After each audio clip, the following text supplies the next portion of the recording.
Ladies and gentlemen, this is Ms. Humbert here, and today we're going to be talking about Unit 7, Notes 4. So we're going to talk about probability. Now, we kind of did a little bit of a probability review, but let's go ahead and let's take a look at it just to kind of get it fresh back into our brains. So, a fair number here is rolled. Find the probability of the following. So we want to find the probability of rolling 2. Now, remember, probability is success over our number of successes over our total. Well, on a dice, our total is 6. So on the bottom, we have 6. The probability of rolling a 2, well, there's only 1 2 on the dice. So we have 1 divided by 6. And when you take and you do 1 divided by 6, you get 1.66666666666, which if you round correctly, rounds to 0.167. So for letter B, we want to take a look at the probability of getting an even number. So we have 6 on the bottom, and then we want to find the probability of getting even. Well, on a dice, the even numbers are 2, 4, and 6. So we want to find the probability of getting one of those. Well, there's 3 of them of the 6.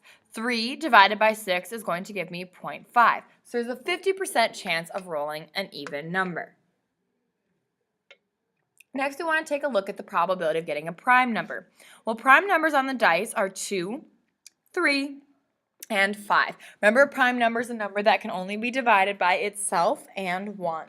So then what we want to do is we notice that there's 3 prime numbers out of the 6 total. So 3 divided by 6 is going to give me 0.167. So that's the likelihood of us rolling a prime or 0.167, 0.5, goodness gracious me. So there's a 50% chance of us rolling a prime number. All right, so we didn't necessarily talk about this on a review, but you've done this before. So now we're rolling a dice twice. And when we roll it twice, we multiply each of the probabilities together. So the probability of rolling 2 4s. Well, the probability of rolling the first 4 is 1 out of 6. Now, when you're thinking about probability, you can't think, well, I just got a 4, so it's not very likely that I'm going to get a 4 again. It's actually just as equally as likely. So that means that the probability of us getting 4 again is still 1 out of 6. So now to solve this, you're going to multiply across the top. 1 times 1 is 1, and then multiply across the bottom. 6 times 6 is 36. So then you can go ahead and divide out that fraction. 1 divided by 36 is 0.028. Okay, then let's take a look at letter B. So when we want to figure out how many times we can get a 2, and there's only 1 out of the 6 that we can get a 2. Then we want to figure out the probability of getting a 3, which again is 1 out of 6. So we're going to take and we're going to multiply those two probabilities together. 1 times 1 is 1, and 6 times 6 is 36. So our probability is 1 out of 36, which is going to be 0.028. Then let's take a look at letter C. So the probability of getting a 1. Well, there's only 1, so the probability of doing that is 1 out of 6. Then getting any number, that means our successes is all 6 numbers on the dice. So then we're going to make that 6 out of 6. So 1 times 6 is 6. 6 times 6 is 36. So 6 divided by 36 is 0.167. All right, so let's go ahead and let's take a look at some of the stuff we're going to be talking about today. So probability, like we talked about, is number of successes over total number of possible outcomes. So when you see something that's P of 4, that means the probability of rolling a 4 is equal to your success over your possibilities, so 1 over 6. Again, I do want you guys to make sure you're writing all of this down. So what is an independent event? An independent event is when the result of one event has no effect on the other. So when we were rolling our dice, what I did with one dice doesn't affect what I did on the second toss. Or rolling a dice and drawing a card from a standard deck. If I'm rolling a dice and drawing a card, those two aren't going to affect each other. It's no big deal. However, guess what? When we talk about dependent events, the results of the first event can and will impact the second event. So we have to go about calculating it a little bit differently. And we'll talk about that in a little bit. So for example, if we draw an ace and then a 4, when I first draw that ace, if I set it aside and I don't put it back, I have less cards in the deck. So that means that first event did affect the second event because it changed my total. So let's go ahead and let's just start by saying, can we decide what is an independent versus a dependent event? So for the first one, choosing the color and the size of a pair of shoes. Well, color and size are two completely different things. So that's going to be an independent event. For number 2, choosing a winner and a runner-up of a dog show. Well, once you choose the winner, you have less people to choose for runner-up. So that makes it dependent because you have less people to choose for runner-up. Next, choosing a president, vice president, secretary, and treasurer for student council if each person can only hold one position. Well, once I choose my president, I have one less person for the rest of the positions. Once I choose my vice president, I have 2 less positions. So every time I pick someone, it affects how many choices I have. So that makes it a dependent event. Take a look at number 4, selecting a fiction book and a nonfiction book from a library. Fiction books and nonfiction books don't affect each other at all. If I take a fiction book, that doesn't matter. It doesn't affect me picking out a nonfiction book. So that one right there is independent. Next, let's go ahead and let's take a look at number 5. So for number 5, it says, at a picnic, Julio reaches into an ice-filled cooler containing 8 regular soft drinks and 5 diet soft drinks. He removes a can, then decides he's not really thirsty and puts it back. Now here's a really important part. Whenever you see puts it back, that immediately tells you it's going to be an independent event. Because he's putting it back, our total isn't going to change at all because it gets replaced. So we want to find the probability that Julio and the next person reach in the cooler and both randomly draw a regular soft drink. So let's figure out the probability of just Julio finding a soft drink. So what we're going to do to get our total is we're going to do 8 plus 5. That's going to give us 11. So then we have 11 total, and 8 of those are soft drinks. So Julio's going to reach in, grab a regular, see that it's regular, and then he's going, okay, I'm not that thirsty. And he's going to put it back in. And then he's going to have 11 in there still because it put it back in. So the next person to reach in there still has 11 total and still has 8 regular soft drinks because Julio put that one back.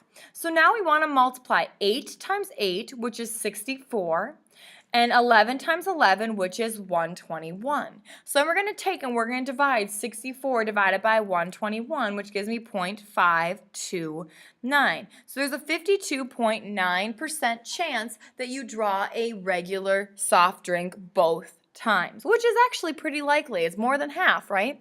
So 3 cards are drawn from a deck without replacement. Now, another key phrase. Whenever you see without replacement, you know it's an independent event because your total is going to change. So find the probability of drawing a heart, and another heart. Well, so let's start with just that heart. So the probability of drawing a heart is 13. A heart is one of our suits. So again, look at that probability review if you need it. So there's 13 out of 52. So I'm going to reach in the deck and I draw out a heart. Cool. I'm going to go ahead and I'm going to set that heart aside. Well, when I set that heart aside, that means I have 1 less total cards in my deck. And because the card I set aside is a heart, I also have 1 less total on top. Then I'm going to set that heart aside, which means I have 1 less total. However, the 2 cards that I have set aside for this probability to work are hearts, because if they weren't hearts, I would have given up on this probability. So we're going to assume that the first 2 that I took out were hearts. So that means I still have 13 spades left in that deck. So now we're going to go ahead and multiply across the top. So we have 13 times 12 times 13, and that gives us 2,028. And then we're going to multiply the bottom, 52 times 51 times 50. That's going to give you 132,600. So you can go ahead and you can divide 2,028 divided by 132,600, and that's going to give you 0.015. So there's only a 1.5% chance of things happening like that, which is not very likely at all. Let's take a look at number 7. There are 3 miniature chocolate bars and 5 peanut butter cups. In a candy dish, Liz chooses 2 of them at random to eat. What is the probability that she chooses 2 miniature chocolate bars? Let's be honest here. If you take out a piece of candy, you're going to eat it, okay? So that makes it a dependent event because when you take that candy out, you're not putting it back in. So that's what makes it a dependent event. So we need to figure out our total. We have 3 plus 5. So there are 8 total candy bars in the mix. So 3 plus 5, that's how we got our total. Now, only 3 of them are miniature chocolate bars. So 3 out of the 8 are mini chocolate bars. So Liz is going to reach in, she's going to see it's a miniature chocolate bar, she's going to eat it. So since she ate it, there's 1 less total in there. That also, we're going to assume that she ate a miniature chocolate bar, which means there's also 1 less chocolate bar in the mix. So what we're going to do now is multiply across the top. We're going to do 3 times 2, which is 6, and then 8 times 7, which is 56, no point, woo, 56. So then what we're going to do is we're going to take 6 divided by 56, and that gives us 0.107. So there's a 10.7% chance of that actually happening. All right, next, let's take a look at number 8. In the state lottery game, each of the 3 cages contains 10 numbered balls. The balls are labeled with one of the digits 0 from 9. What is the probability that the first 2 balls drawn will be even and the third will be prime? So there's one kind of small little subtle thing that you could potentially miss here. And it says that there's 3 cages. So if I'm taking a ball out of each cage, every time I go to a new cage, I still have the full 10 numbered balls in there. So that makes it an independent event because each of those cages are independent from each other. So for prime numbers, we are going to have 2, 3, 5, 7 for the prime numbers in each of those. So the probability of getting the prime number in the first cage is 5 out of 10. Then times the probability in the second cage, again, 5 out of 10. And in the third cage, 5 out of 10. So now we're going to take and we're going to multiply straight across. So 5 times 5 times 5, that's going to give us 125. Just as a side note, in case you don't remember from when you did fractions in middle school, you always multiply the denominator. So then we're going to do 10 times 10 times 10, and that's going to give us 1,000. So then we're going to take 125 divided by 1,000. And when you do that, you get 0.125. So there's about a 12.5% chance of all of the numbers being drawn are prime. Next, let's go ahead and let's take a look at the probability of drawing 3 cards from the same suit, again, without replacement. Whenever it says without replacement, that implies that in the dependent event. So there's 52 cards. Now here's the trick. We haven't drawn a card yet, so we haven't picked a suit. It doesn't matter which one we pick, so we actually, for our successes for the first round, have all of the cards at our disposal. And then now we're going to draw out a card and set it aside. So now we only have 51. However, this time we're stuck to whatever card we drew. So let's say we drew a heart. So if we drew a heart, this right here was when we drew a heart, which means we have 1 less heart in the bin. So originally here there were 13 hearts. Since we set one aside, there's 12 here. And then we're going to hopefully draw another heart, which is 50. So now we've gone down 1 more, and we're going to go down 1 more again. So then you're going to multiply straight across. And so we have 52 times 12 times 11. And then you get 6,864. And then when you multiply 52 times 51 times 50, you get 132,600. So then you can take and you can divide those 2 out. And when you do that, you get 0.052. So there's only a 5% chance of you drawing the same suit each time. Last but not least, let's take a look at number 9. So a cage contains 3 white and 6 brown hamsters. Maggie randomly selects one, puts it back. Again, that puts it back tells you that it's an independent event. And then randomly selects another. What is the probability that both selections were white? So first of all, let's find our total. 3 plus 6 is 9. So there's 9 total, and we want to find the probability that both were white. So how many is our success? Well, there's 3 white, so our success is 3 out of 9. Then we're going to take that hamster out, and we're going to put it back in. So for the second probability, there's still 9 possible, and there's still 3 possible because we put them all back. So 3 times 3 is 9, and 9 times 9 is 81. So 9 divided by 81 is 0.111. So there's about an 11% chance of that occurring. So that concludes your note video today. Please make sure you get that Schoology quiz taken. Thank you for listening.